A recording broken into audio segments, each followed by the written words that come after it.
Y por esos días hemos estado escuchando muchas propuestas, nombres que llegan a toda la contienda política, que de pronto no son nuevos. Yo sé que si les digo el siguiente nombre, muchas personas se acordarán de él y va a sonar como a Ken Brockman de Los Simpson, pero quizás se acuerdan del nombre de él porque fue ministro, ha tenido cargos muy importantes, pero es un abogado que tiene muchísimo recorrido y está buscando trabajo, nada más y nada menos que como presidente. Y empiezo con esto porque en su camisa tiene un aviso donde dice: busco empleo, soy David Luna. Bienvenido, David Luna, a Caracol Radio. Olga, buenos días. Andrés, buenos días. Muchas gracias por esta invitación. Muy feliz de estar en Manizales, de estar en Caldas. Y en efecto, yo soy David Luna, busco empleo como presidente de la República. Quiero servir como presidente de la República porque estoy convencido que Colombia está preparada para un relevo político, generacional. Quienes nos han gobernado en los últimos 40 años merecen gratitud, pero el país merece nuevas ideas. Y yo, que vengo del mundo de la tecnología, de la innovación, del emprendimiento, estoy convencido que es fundamental lograr no solamente pensar distinto, sino ejercer un liderazgo distinto. Hoy los políticos todos pelean entre sí permanentemente para ver quién gana más likes. No, yo estoy convencido y concentrado en proponer las soluciones a los problemas que estamos hoy viviendo. ¿Cuáles son esos problemas que están viviendo los colombianos desde su perspectiva? Yo creo que estamos enfrentando 3 crisis dramáticas. La primera, la crisis fiscal. El Estado colombiano está gastando mucho más de lo que recibe y lamentablemente lo está haciendo fundamentalmente en burocracia.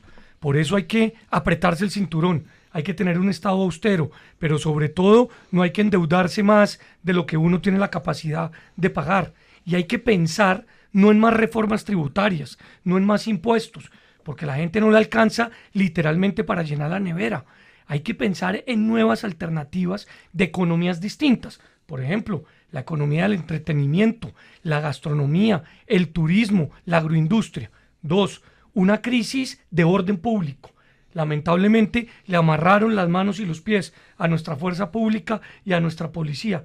Eso desde diciembre de 2022, cuando se firmaron unos decretos sin ningún tipo de sustento, sin ningún tipo de seguimiento a la verificación de los ceses al fuego. Hay que regresarle la moral a nuestra fuerza pública, hay que regresarle la capacidad de incorporación y obviamente de capacidades. Y 3, la crisis energética, que ya la estamos viendo con la importación de gas.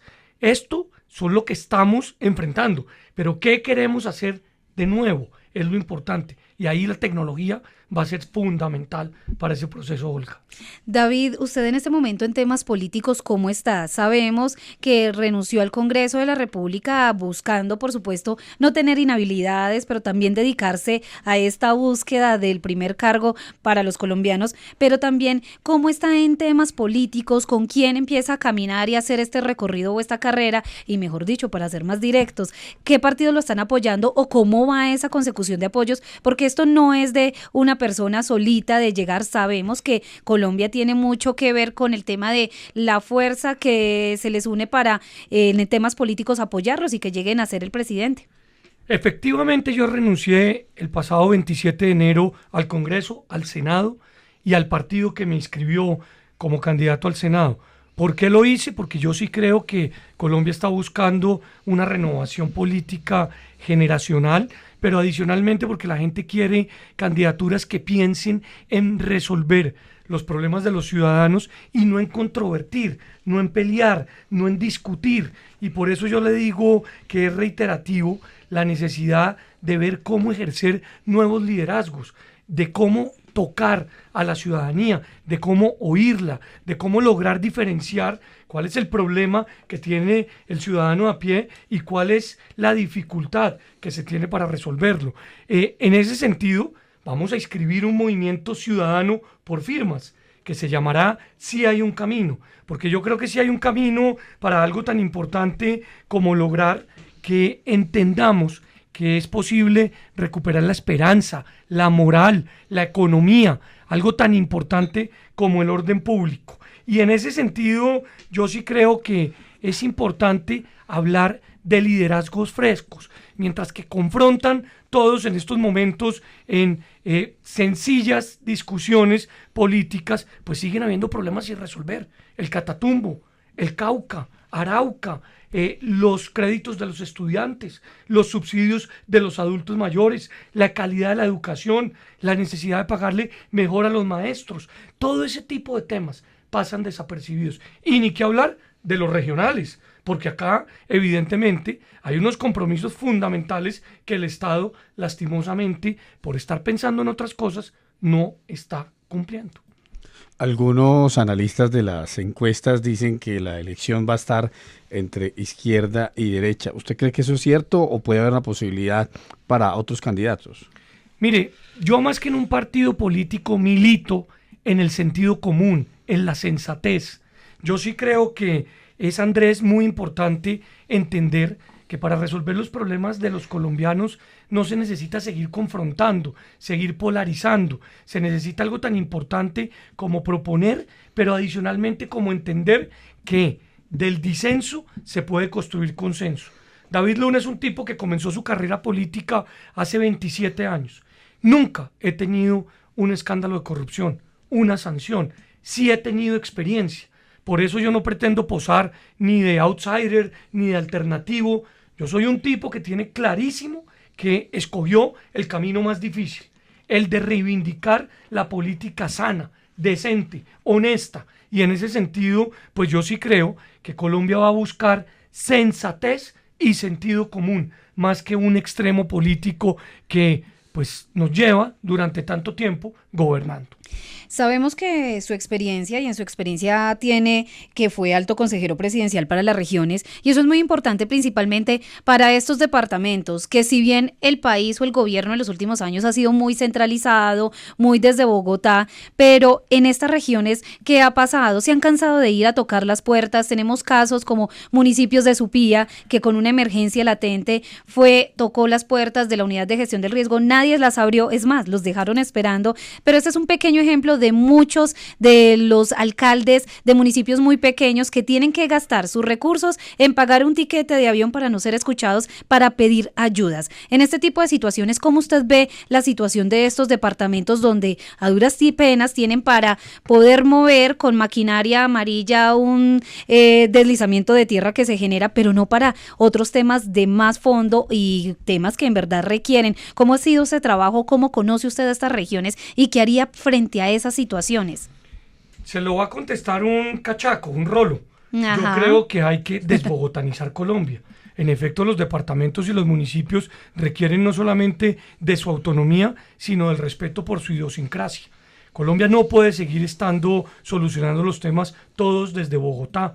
Y los departamentos no solamente merecen, sino requieren algo tan importante que es lograr tener capacidades autónomas. 2. Cuando se elige un presidente, y yo estoy proponiendo servir como presidente, es para todos los colombianos. Uno no puede estar causando o contestando rencillas o disputas políticas, o simplemente porque un alcalde o un gobernador no son del mismo partido del presidente, pues dejar a un lado a ese departamento.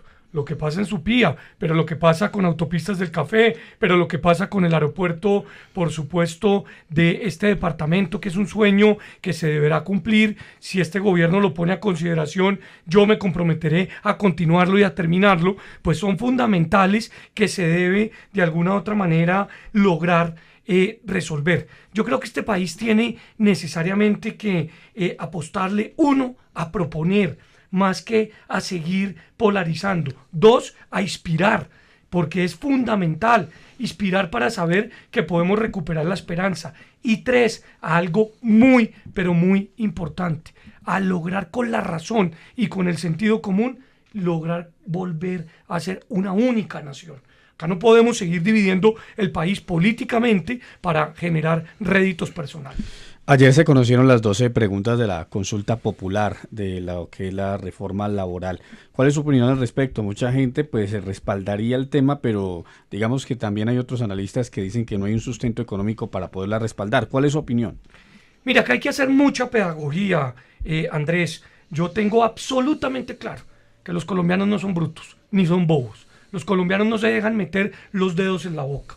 Y por supuesto, todo el mundo tiene absolutamente claro que le gustaría ganar más, que le gustaría seguramente trabajar menos horas. Pero acá hay una cáscara muy peligrosa.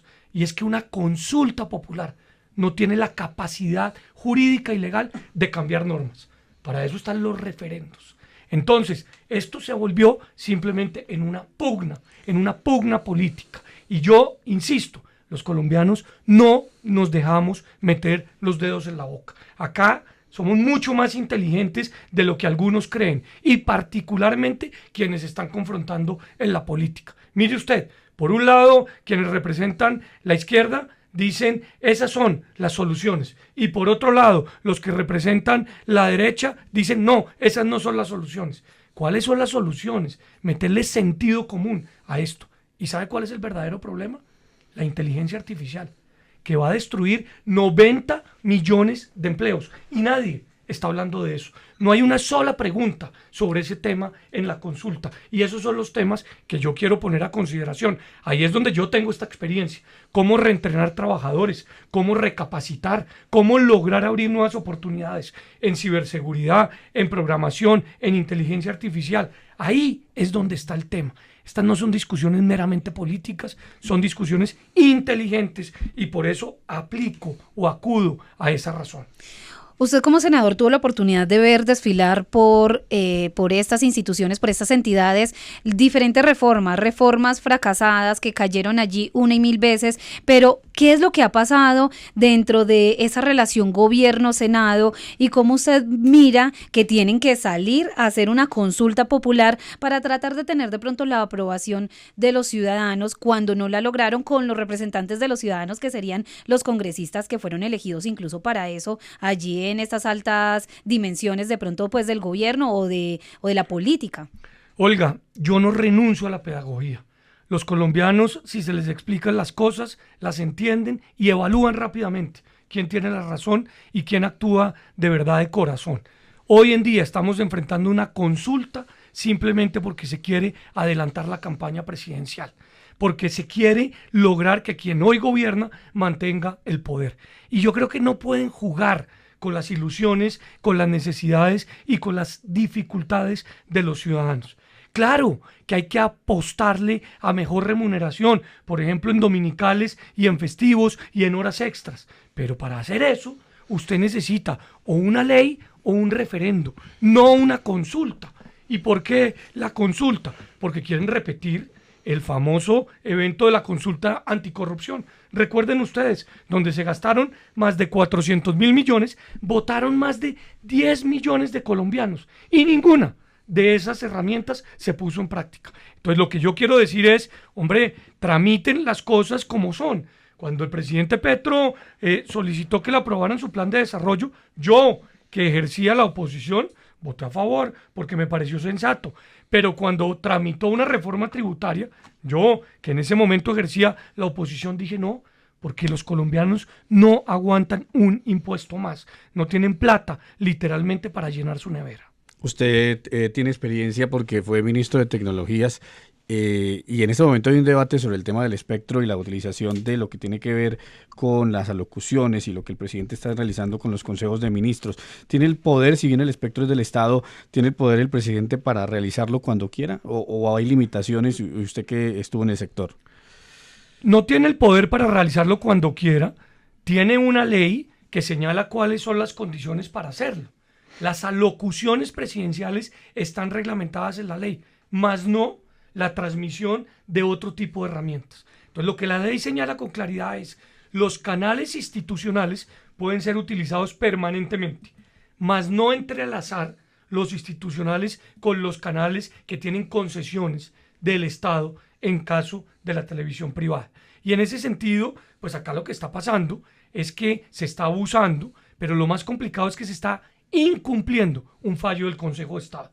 Y yo creo que en esto debemos ser absolutamente contundentes. Y vuelvo y echo mano de la pedagogía, vuelvo y echo mano del sentido común. Los colombianos no somos brutos, sabemos perfectamente que el Consejo de Estado es el máximo tribunal y que todos debemos acatar sus órdenes, incluyendo al presidente, porque esta no es una monarquía, porque esta no es una dictadura, o por lo menos así lo creo yo.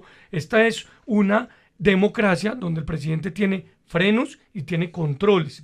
Más allá de quién es el presidente. Fíjese usted, Olga, que yo en esta entrevista no he mencionado, creo que más de una vez, el nombre de Gustavo Petro, porque esto no se trata de una lucha contra uno o contra otro. Esto se trata de resolverle los problemas a los ciudadanos. Y yo por eso insisto. 1, hay que proponer. 2, hay que inspirar.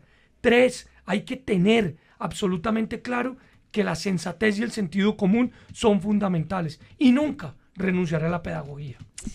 Ya para finalizar, ¿cómo va a ser su agenda con Caldas en estos días? Sabemos que está haciendo un recorrido por todo el país, si bien ya lo conoce porque tuvo la oportunidad cuando usted era consejero presidencial, pero ¿cómo va a ser ese recorrido y qué le dice a los oyentes que en este momento lo están escuchando y que vuelven a escuchar de David Luna, que sí, como ya decía nuestro compañero, lo escuchamos mucho cuando era ministro de las TICs, que yo creo que ahí también tuvo muchísima cercanía, pero contemos un poco de esa agenda que está realizando ya por estos días. Terminemos con lo que tú arrancaste. Tengo en mi camisa un código de barras o un código QR donde digo busco empleo porque yo quiero servir como presidente. Hasta con hoja de vida, acá tenemos la hoja de vida también, incluso en las manos, un formato como el que uno entrega cuando uno busca un trabajo. De manera muy humilde yo quiero plantearle a los colombianos mi experiencia, mi hoja de vida, mi vida personal. Soy esposo de Laura, papá de Julieta, de Alejandro, y obviamente mi interés de salir a recorrer los departamentos, a oír a los ciudadanos y obviamente a darme a conocer.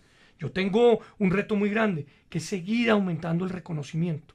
Por eso para mí es muy importante que ojalá quienes nos oyen hasta ahora en esta maravillosa emisora de Caracol, pues tengan el chance de buscar a David Luna en internet, saber quién es, qué ha hecho, que nunca he estado vinculado a un escándalo y que quiero obviamente correr esta carrera con pasión, con decisión, con firmeza, pero sin obsesión. Porque estoy absolutamente convencido que los intereses de Colombia van por encima de todos los demás intereses. Y vuelvo e insisto, acá hay que recuperar la esperanza. Sí hay un camino para sumar, para construir, no para seguir dividiendo. Y yo creo que puedo ser esa alternativa y a eso es lo que estamos apostándole.